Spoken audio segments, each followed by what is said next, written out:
आपको क्या लगा मैं लड़कियों को गालियां दूंगा? तो मुबारक हो बहन चोदो, तुमने बिल्कुल सही सोचा है, क्योंकि दूसरी तरफ दूसरे देश की लड़कियां हमारी संस्कृति को बढ़ावा दे रही है। और यहाँ पे क्या हो रहा है? यहाँ पे हो रहा है नंगा नाच, लंड पे नहीं चढ़े हुए नींबू कैसी हरकतें। तो हमारा भी फर्ज बनता है कि हम लोग बिना कॉन्डम के प्लास्टिक की थैली लगा के इनकी गोरी और काली गांड मारे।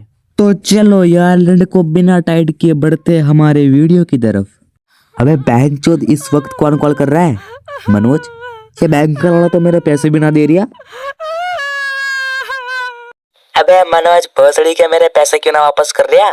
देख भाई मनोज, मैंने तेरे से एक दिन 10 रुपए लिए थे कोल्ड ड्रिंक पीने के लिए, सिर्फ और सिर्फ 16 दिन में वापस कर दिए थे, सिर्फ और सिर्फ 16 दिन में। और यहाँ पे पूरे 2 घंटे 25 मिनट 15 सेकंड हो गया, तू मेरे पैसे वापस ना कर रहा भोसड़ी के। अगर उस दिन तेरा खड़ूस कंजूस बाप थोड़ा महंगा कॉन्डम लाता तो तेरा कैसा गड़मरा कभी पैदा ही नहीं होता। मनोज मनोज मनोज तो सुन रहा है ना मनोज? बेटा मैं मनोज का पापा बोल रहा हूँ। मैं भी आपने इस वक्त कॉल किया है, मुट्ठी मार के सो गए, 1 रुपया सुबह कॉल कीजिए। अबे मैं पैसे मांग रहा हूँ तो अपने बाप से कॉल करवा रिया मनोज बैंक वाला? मुझे तुझसे ये उम्मीद नहीं थी मनोज। मैं बहन चोद फिर से फोन कर दिया, ये मैं उठा लेता हूँ यार। बेटा डरो मत यार, तुमसे कुछ काम था इसलिए फोन कर रहे थे। क्या है ना बेटा, मुझे वो वाला वीडियो चाहिए था। हाँ जी अंकल बोलिए, आपको कौन सा वाला वीडियो चाहिए था? मैं आपको तुरंत सेंड कर दूंगा। वो आजकल चल रहा है ना इंस्टाग्राम पे, कमेंट में लिंक भेजो वही वाला वीडियो बेटा। अंकल क्या उस वीडियो का नाम सीजन 1 है? वही वाला बेटा, भेजना मेरे को, वही वाला वीडियो चाहिए मेरे को। अबे अंकल भोसड़ी के तेरा खड़ा भी होता है क्या इस उम्र में? सीजन 1 देखेंगे बैंक के लोड़े। वही तो बेटा, मेरा खड़ा नहीं हो रहा ना। देख बेटा अभी उसमें क्या है, मैं जो एनिमे देखता हूँ उस पे ऑयल बहुत ज्यादा है। क्या है, मैं थोड़ा ऐसा एनिमे देखना चाहता हूँ ना जिसमें ऑयल हो ही ना। क्या उससे मेरी प्रॉब्लम का सॉल्यूशन होगा, मतलब मेरा खड़ा हो सकता है। तू समझ सकता है बेटा मैं क्या बोलना चाह रहा हूँ? ठीक है अंकल, अब भेज रहा हूँ यार। और बेटा गाली थोड़ी कम बोला करो यार। तो अब आता है मेन पॉइंट, गाली। तुम्हारे माँ बाप ने तुम्हें बचपन में कभी ना कभी बोला होगा बेटा गाली मत बोलना, पर असल में बच्चे उनको देख के ही सीखते हैं गाली बोलना। अपनी आंख में बड़े बड़े कांच वाले चश्मे पहनने वाले टीचर ने भी तुम्हें कभी ना कभी बोला होगा बेटा तुम्हारे माँ बाप ने तुम्हें यही सिखाया स्कूल में गाली देना। और चलो ये तो कोई बात नहीं, पर 2 पैक मार के मोहल्ले के किसी पेड़ के नीचे सोने वाले अंकल ने भी तुम्हें कभी न कभी कहा होगा भाई गाली बोलता है। तुम्हारे माँ बाप ने तुम्हें सिखाया नहीं है क्या? तुम्हारे टीचर ने तुम्हें सिखाया नहीं का किसी वडील के सामने गाली नहीं बोलता है? और वही पियक्कड़ अंकल घर पे जाके अपने बच्चों और बीबी को गालियां देता है। और ये सब तो कुछ भी नहीं भाई, किसी ने तो ये तक कह दिया कि गाली बोलने से कैंसर होता है। बहुत बड़ी बात तो मैं कह रही हूँ, गाली देने वाले लोगों को अक्सर कैंसर होता है। जो दोगे वही मिलेगा। यहाँ लगती है गाली जाकर।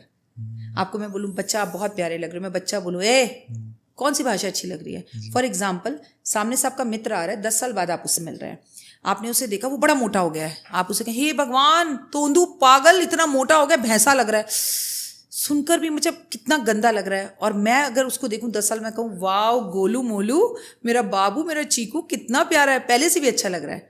मैंने उसे बता भी दिया कि तू मोटा है और शब्द अच्छे रखे। चलो एक बार हम मान लेते हैं कि गाली बोलने से कैंसर होता है, पर आंटी ने जब जो उदाहरण दिया उसमें गालियां कहाँ थी? नहीं ये मोटा भैंसा ये सब गालियां है क्या? ये किस प्रकार की गालियां है? और दूसरा क्या, गोलू मोलू मेरा बाबू चू चू चू चू चू चू। चलो अब मैं एग्जांपल देता हूँ। एक साथ 15-16 लड़कियां एक बगीचे में बैठी होती है और कोई मुझे कहता है कि उस लाल ड्रेस वाली लड़की को बुलाओ। अभी मैं कहूंगा ए लड़की सुनना, तो सभी लड़कियां देखेगी। तो मुझे क्या कहना है?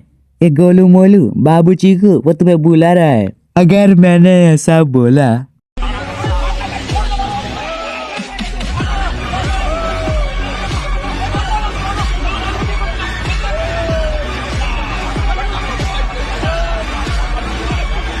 सोचो तुम स्कूल से घर आ रहे हो अपने गांडू दोस्त के साथ, वो तुम्हें गालियां दे रहा है, तुम उसको गालियां दे रहे हो। अगर वो तुम्हें गालियां दे रहा है तो तुम्हारा भी 100% हक बनता है कि तुम भी उसे गालियां दो। लेकिन तुम जब गालियां बोलते हो तब कोई बैंक का लौड़ा सुन लेता है और फिर कहता है जिस राह पे तुम चल रहे हो बेटा एक दिन पूरी तरह फंसोगे, उस दिन मुझे याद करना, मैं पहुंच जाऊंगा। नहीं वो हमें जानता तक नहीं और हमें बेटा बोल के जा रहा है, तेरी बहन का बकरा मारू।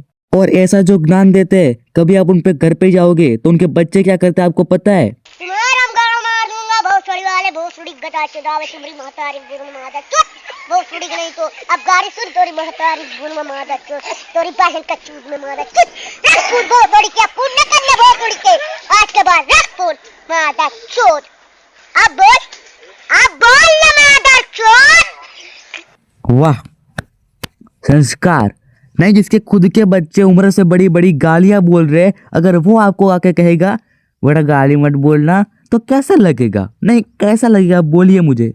सोचो अगर एक बड़े से शहर में रहने वाले अमीर बाप की औलाद को कोई चूतिया बोलता है और वो घर पे आके कहता है पापा पापा ये चूतिया क्या होता है? बेटा उसका मतलब होता है कि तुम बहुत अच्छे इंसान हो। और वही लड़का स्कूल में जाके मैडम को बोलता है मैडम आप बड़े चूतिए हो। और मैडम पूछती है किसने सिखाया तुम्हें ये? तब बच्चा बोलता है मेरे पापा ने। तो इसीलिए गालियों का मतलब पता होना बहुत जरूरी है। भले ही तुम उसका उपयोग करो या ना करो, पर उसका पता होना जरूरी बहुत जरूरी है। और इसका मतलब ये भी नहीं कि तुम बिना वजह गालियां बोलो। अगर तुम बिना मतलब के गालियां बोलते हो तो मुबारक हो बेटा, तुम्हारी फील्डिंग सेट है। तो चलो यार, जाते जाते सब्सक्राइब जरूर से कर लेना और घंटा दबाना मत भूलना।